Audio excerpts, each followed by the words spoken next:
Bonjour à tous et bienvenue dans Unlocked, l'émission qui décrypte les entreprises. Et aujourd'hui, j'ai le plaisir de recevoir Louis Vuitton, mais plus particulièrement deux intervenants. Et aujourd'hui, je reçois France, qui est coordinatrice style. Bonjour France. Bonjour Lisa. Bienvenue. Comment vas-tu? Merci, très bien. Très bien. Mais je reçois également un deuxième intervenant qui est Nicolas, responsable recrutement au sein de l'équipe RH industrielle et supply chain. Bonjour Nicolas. Bonjour Lisa. Bienvenue. Merci. Tout va bien pour toi aussi? Tout va bien, ravi d'être là. C'est parfait. Alors toi, tu aborderas un peu plus la question du recrutement en atelier, mais le recrutement en général. Quant à toi, France, tu as un parcours 100% Louis Vuitton. Donc on reviendra sur ce parcours opérationnel et tu nous donneras tous les conseils possibles. Mais avant toute chose, on va passer au Pitch Me That.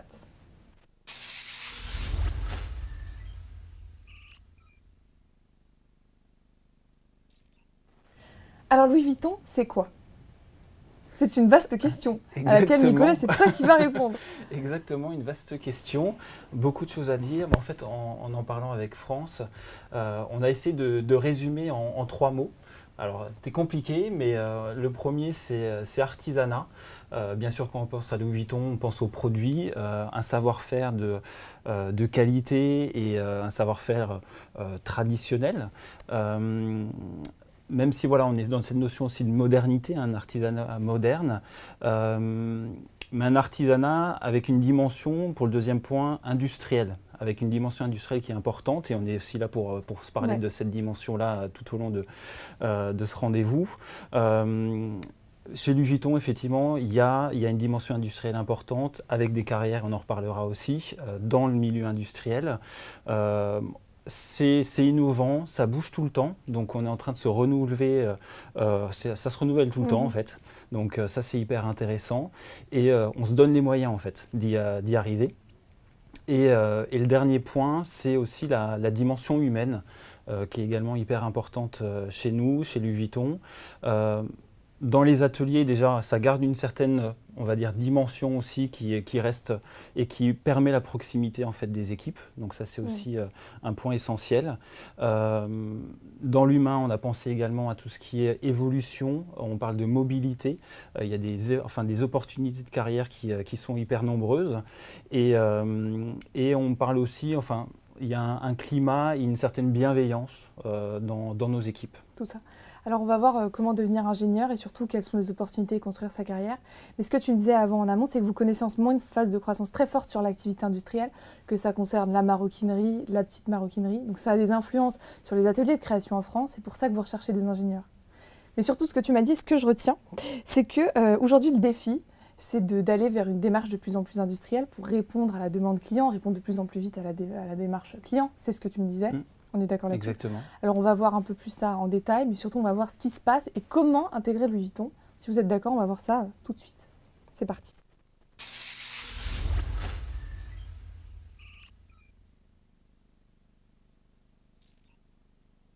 Alors vous proposez plusieurs types d'emplois, que ce soit des stages, des contrats d'apprentissage, mais encore des premières expériences professionnelles ou encore des postes pour des cadres expérimentés dans le secteur de l'industrie. Pour donner quelques exemples, vous recherchez des ingénieurs en supply chain, des chefs de projet en logistique, des approvisionneurs, ce qui concerne plutôt les jeunes diplômés. Mais alors ce que tu me disais, c'est que les premiers postes d'entrée en atelier concernent les postes d'ingénieur méthode. C'est le poste grâce auquel tu as intégré Louis Vuitton. Qu'est-ce qu'un ingénieur méthode ? Un ingénieur méthode, qu'est-ce que c'est? C'est un ingénieur amélioration continue. Donc c'est un métier terrain. On est sur les lignes de production, on est avec les maroquinières, avec les chefs d'équipe. Et en fait, on contribue à l'organisation de la production pour optimiser les process. Voilà. Donc ça a une partie très terrain, comme je le disais, très orientée produit. Et ça permet vraiment d'être en proximité totale avec le produit qui est réalisé au quotidien. Donc un jeune diplômé qui intègre Louis Vuitton en tant qu'ingénieur méthode, qu'est-ce qu'il fait comme mission? Qu'est-ce qu'il a comme mission? Donc qu'est-ce qu'il fait comme mission? Par exemple, il va dimensionner la charge des machines pour qu'on puisse passer donc, les produits sur les machines sans que quand les machines soient trop chargées, trop encombrées. Ensuite, on va définir l'ordre des opérations pour que ça soit plus fluide. On va aussi essayer de trouver des nouvelles améliorations pour que les problèmes qualité soient résolus. Voilà. On nous laisse libre champ sur les améliorations possibles sur les lignes de production. Voilà. Et donc j'imagine qu'au sein de la supply chain, notamment, vous avez des méthodologies de projet spécifiques. Oui. Qu'est-ce que tu utilises, toi, au quotidien? Par exemple, on est formé aux méthodes de résolution de problèmes. Donc voilà, c'est des méthodes pour arriver à, quand on a un problème sur une ligne de production, qu'est-ce qu'on met en place pour solder et trouver des solutions afin de les résoudre. Voilà. Tu peux nous expliquer un peu plus, par exemple, nous donner un exemple de problème et comment tu fais pour le résoudre? Donc, par exemple, une piqûre sur un produit, donc une piqûre, c'est une couture sur un produit qui tombe pas toujours au même endroit. Qu'est-ce qu'on va faire pour résoudre? Donc, on va mettre en place voilà, des gabarits, des repères visuels. Ça peut être des choses très simples comme des choses un peu plus complexes. Mais voilà, on a recours à plein de solutions pour pouvoir résoudre ça. Donc, en général, oui, on va s'aider de gabarits ou d'empreintes laser. Voilà. D'accord, donc vous êtes formé à pouvoir résoudre tous ces problèmes? Bien sûr, on a des formations pour ça. Nicolas, j'aimerais revenir sur la partie un peu plus RH, recrutement. Il y a un processus spécifique chez Louis Vuitton pour intégrer la maison? C'est un processus d'entretien, somme toute assez classique, avec un rendez-vous RH, un rendez-vous avec un opérationnel, enfin avec le manager habituellement, et potentiellement également avec le directeur d'atelier. Donc on est sur une phase d'entretien de 2 à 3, ou voire 4. Voilà, au maximum. Et tu m'as dit, il n'y a pas de parcours type, mais il n'y a que des opportunités chez Louis Vuitton. Qu'est-ce que ça veut dire? C'est-à-dire que effectivement, il n'y a pas de route tracée. C'est-à-dire qu'on peut rentrer, alors on l'a cité, mais ce n'est pas que le seul, hein, le poste d'ingénieur à amélioration continue. Et bon, le parcours de France, elle pourra peut-être en parler, mais montre que voilà, il y a une voie, mais il y en a plein d'autres en fait. Donc ça peut être dans les autres ateliers en France, rejoindre le siège, aller au sein de la supply chain dans nos entrepôts, aller à l'international également. Donc il y a vraiment plein d'opportunités qui peuvent se présenter. Donc il y a des formations pour passer d'un atelier à un autre? Des formations, pas forcément. En fait, c'est un accompagnement. Donc, et même voilà, tous les ateliers, on va dire, travaillent régulièrement ensemble. Il y a vraiment une notion de réseau. Donc voilà, c'est aussi, voilà, on attend aussi des gens qui nous rejoignent, d'être force de proposition, de pouvoir nouer et de créer ce réseau-là pour pouvoir arriver et aller attraper en fait les opportunités. Et tu parlais de l'international, c'est-à-dire que il faut attendre combien de temps pour rejoindre l'international, par exemple? Encore une fois, il n'y a pas de réponse type là non plus. Donc ça dépend des opportunités. En fait, des parcours, des demandes aussi, et puis finalement de l'activité industrielle. C'est un peu ça. Oui. France, tu es ingénieur chimiste, oui. Mais tu es proche de la création. J'aimerais qu'on revienne sur le fait qu'on peut être ingénieur chez Louis Vuitton et être proche de la création. Comment ça se matérialise? Qu'est-ce que tu fais en fait en termes de création? Et là aujourd'hui, donc j'occupe le poste de coordinatrice style. Donc c'est un chef de projet qui est proche du design, donc les personnes qui dessinent les produits.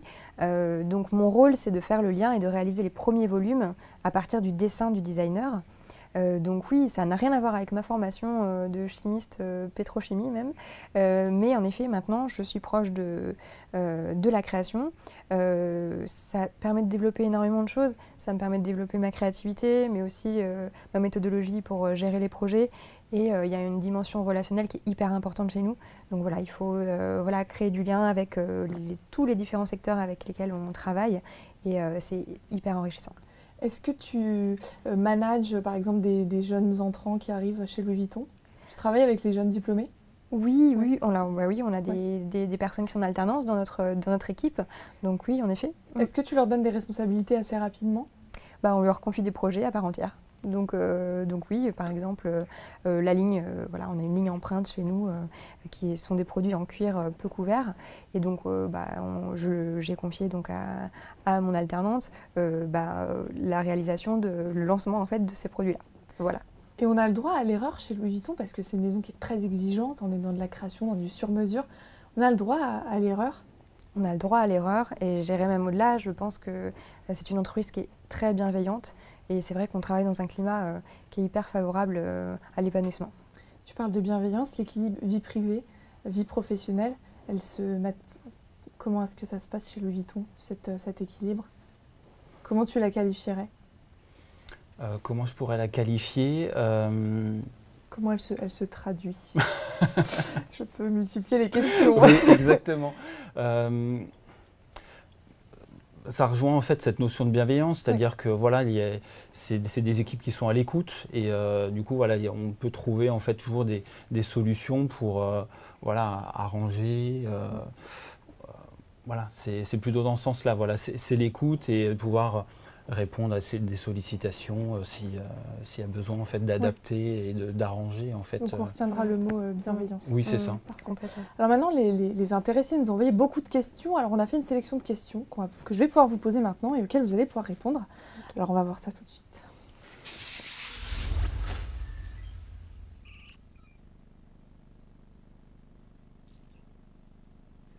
Alors on a reçu beaucoup de questions via la messagerie d'Instagram que je vais vous poser.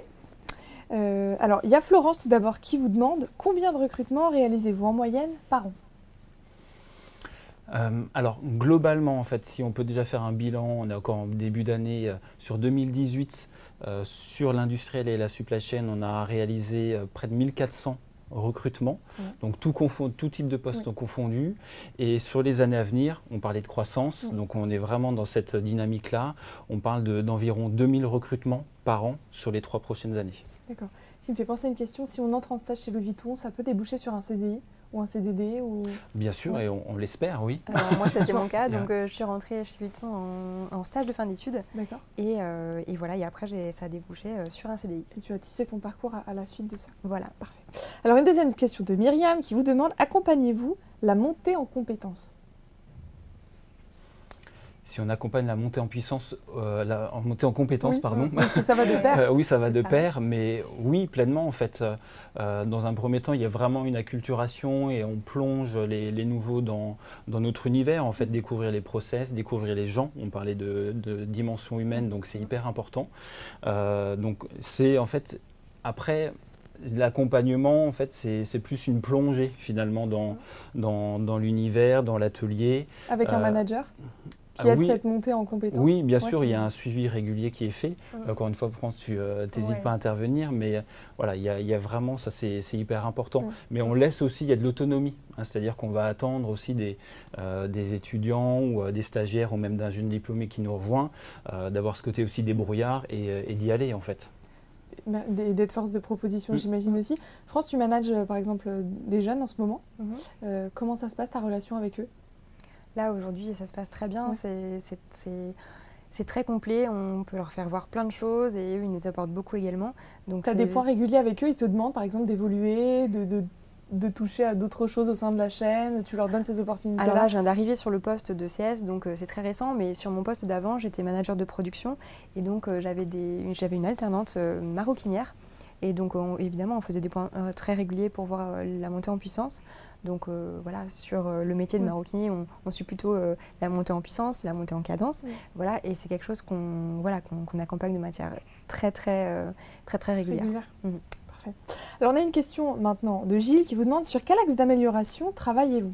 Donc on l'a vu déjà, il y a une création d'ateliers puisque vous voulez être plus proche du client. Aujourd'hui en 2019, on l'a vu tout à l'heure, un des principaux challenges c'est d'accroître cette activité industrielle. Il y a des axes sur lesquels vous travaillez encore, que vous aimeriez développer au regard des prochains mois, prochaines années?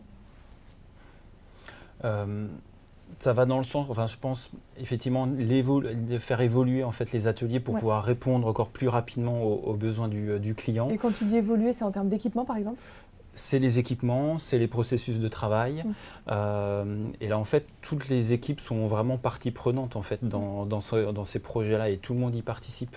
Donc oui, en fait, il faut qu'on puisse s'adapter encore beaucoup plus rapidement. C'est via des développements projets qui sont plus courts, c'est des montées en puissance et des démarrages de produits aussi plus rapides et plus efficaces. Donc c'est tous ces processus-là en fait, sur lesquels on travaille tous en ce moment. Au quotidien, parfait. Et pour ça, on a aussi besoin d'ingénieurs. C'est pour ça qu'on est là, pour parler des ingénieurs, parce que c'est vrai que c'est ce qu'on se disait avant le live. On ne pense pas qu'il y a des ingénieurs chez Louis Vuitton. On a tendance à penser au côté création, côté collection. Mais les ingénieurs sont là. C'est un peu...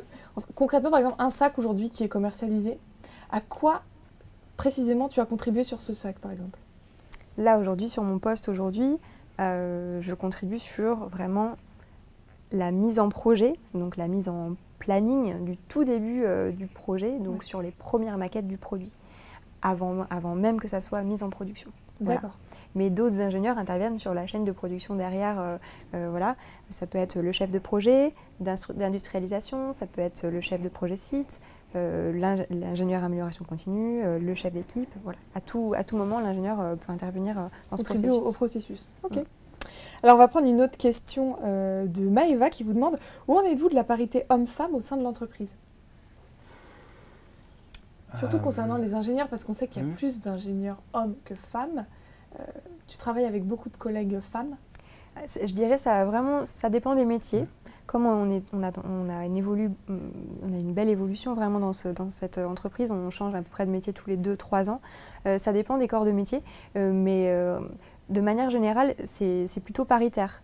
Voilà. C'est vrai que c'est un peu plus de femmes sur la création, un peu moins sur le management, mais voilà, globalement, c'est assez équilibré. Tu trouves qu'il y a une évolution, ça fait 7 ans que tu es chez Louis Vuitton maintenant, tu trouves qu'il y a une évolution entre quand tu as commencé en tant que stagiaire et aujourd'hui, au niveau justement de cette parité, tu trouves qu'il y a plus de femmes aujourd'hui?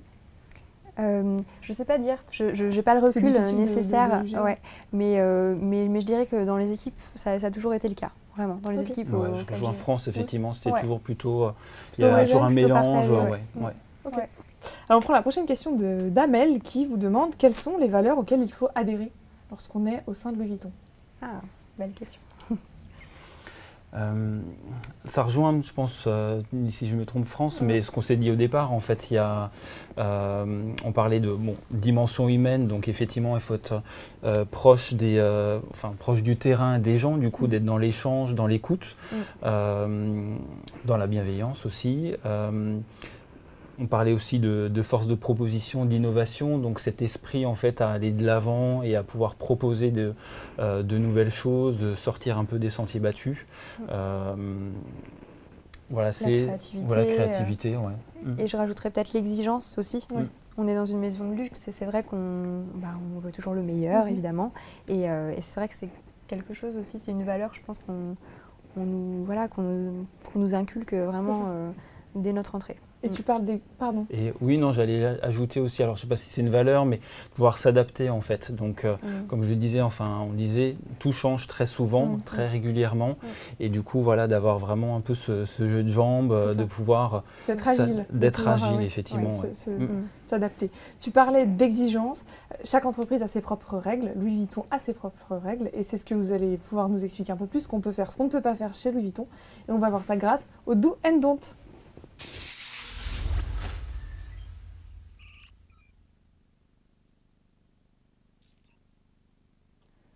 Or c'est simple, je vous pose des questions, vous me dites oui, non, si c'est possible ou pas, et après on entrera dans les détails.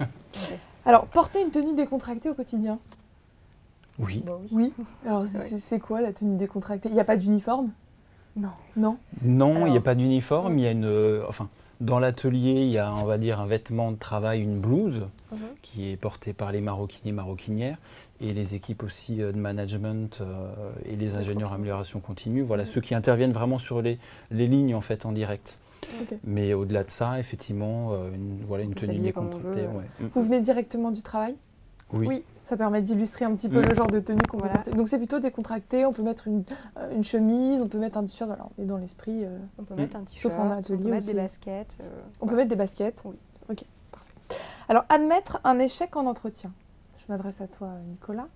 Je ne sais pas si tu leur demandes leur expérience passée au sein d'autres entreprises. Est-ce qu'on doit admettre un échec?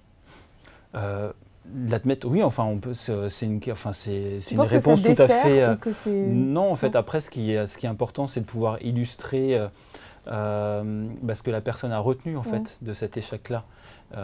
Qu'est-ce qu'elle aurait peut-être fait différemment avec le recul pour que cet échec-là ne se reproduise pas en fait. Et qu'est-ce qu'elle aurait fait différemment pour finalement qu'il n'ait pas lieu. Donc être honnête, c'est important. On retient ça. Exprimer son avis alors qu'on vient d'intégrer un atelier, par exemple. Tu laisses la place à la proposition. Bien sûr, la proposition, il faut au contraire. Par contre, je pense que ce qui est important, c'est l'humilité. Quand on arrive dans un atelier avec des personnes qui connaissent leur métier depuis de nombreuses années. Et je pense que la force de proposition, c'est une qualité, mais avec l'humilité qui va avec. Très bien. Hyper important. Exprimer une frustration à son manager. Do ou don't? Une frustration, je dirais complètement do. Do, ouais. C'est ça en fait, s'il y a un problème, on peut demander un entretien en fait et, Oui, bien sûr. et pouvoir le régler. Au contraire, il faut mieux le faire. Oui, c'est de le partager. Alors, pas forcément aller vers l'entretien, mais en tout cas, voilà, qu'il y ait cet échange libre sur, voilà, là, je sens qu'il y a quelque chose qui ne va pas, de pouvoir effectivement le partager pour pouvoir débloquer la situation, en fait. En tout cas, il faut et c'est possible de le faire, d'aller voir son manager en cas de problème si on ne se sent pas bien dans son travail ou si on n'a même pas bien sûr, compris quelque chose.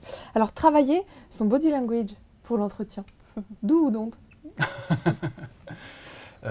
Le travailler, enfin, il faut rester le plus naturel possible, en fait. Donc, T'es attentif à ça? Au body au language, body en language, entretien plus ou moins, en fait, mais moi, je vais être aussi dans une posture de bienveillance aussi, et puis c'est de mettre la personne la plus à l'aise possible. Ok. Donc on essaie d'être pas trop fermé, mais on ne travaille pas au point d'être un robot, quoi. Un peu Oui. ça. Tutoyer ses collègues chez Louis Vuitton, oui ou non? Oui. Oui.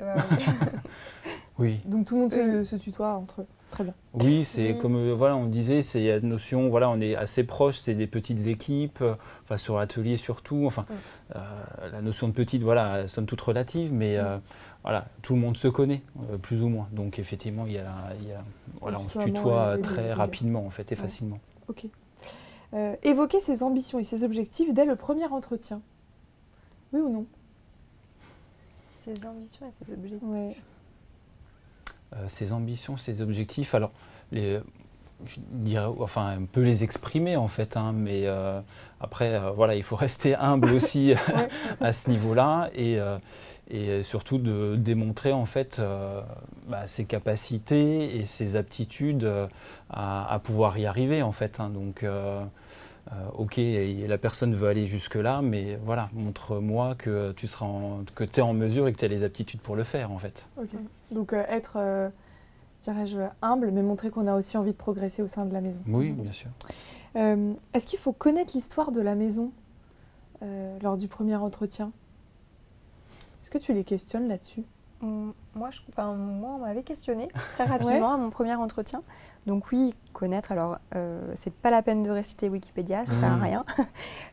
Pour moi, avoir fait passer dans un entretien, et il y a des personnes qui m'ont récité Wikipédia, ça ne sert à rien. Okay. Mais par contre, oui, connaître un peu l'histoire de la maison très rapidement, mais savoir que c'est une maison qui est très ancienne, avec des vraies valeurs, c'est une histoire de France, enfin vraiment. Donc ça, c'est hyper important, ouais. Jeter un petit coup d'œil, ouais. Ton meilleur conseil pour préparer l'entretien chez Louis Vuitton, ce serait quoi? Moi, je dirais se préparer, évoquer ses faiblesses. Voilà, ça, je pense que c'est important. Mais aussi ses points forts. Ça, c'est bien de l'avoir en tête. Et puis, évidemment, savoir dérouler et mettre en avant les points, tout ce qu'on a pu développer quand même à l'école, tout ce qu'on... Voilà. Et je dirais, il faut aussi accentuer tout ce qui est compétences personnelles, de développement personnel. Je ne sais pas si je me trompe, tu m'arrêtes, mais je pense qu'aussi chez Vuitton, ils cherchent des personnalités. Donc voilà, il faut le mettre en avant, faut parler de soi aussi. Ça, c'est important. Tu es d'accord là-dessus sur les soft skills? Oui, complètement. Et au-delà de ça, c'est aussi de pouvoir, de réfléchir. Il ne faut pas avoir peur non plus de pouvoir illustrer des choses sur des projets qui ont été menés sur des aspects plus perso ou voilà, en association, dans les écoles d'ingénieurs. Bien souvent, il y a un investissement sur ces sujets-là et ça peut montrer aussi, voilà, ça peut pouvoir illustrer finalement des aptitudes et des compétences qui sont intéressantes. Là-dessus. Le BDE, le BDA, tout ça. Toutes les expériences qu'on a pu avoir finalement développées au sein de notre université ou de notre école. Alors maintenant, il nous reste 3 minutes ensemble. 3 minutes où c'est vous qui allez pouvoir dire ce que vous voulez sur la maison Louis Vuitton. On va tout de suite voir ce que vous avez à dire. C'est parti.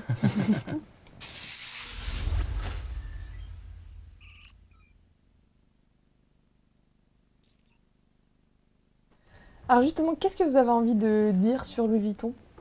Donc moi, j'ai une idée. Je me suis dit, je vais vous ramener quand même un produit. Et je voulais vous montrer ce produit-là qui s'appelle la Bum Bag Dauphine.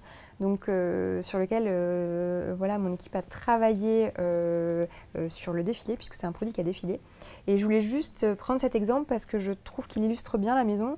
C'est à la fois des valeurs, on va dire, anciennes, historiques, une culture ancrée, donc voilà la toile, le cuir, et aussi voilà, l'originalité dans les produits, puisque voilà, on va faire ce qu'on appelle la bum bag, donc une sorte de portée banane en fait.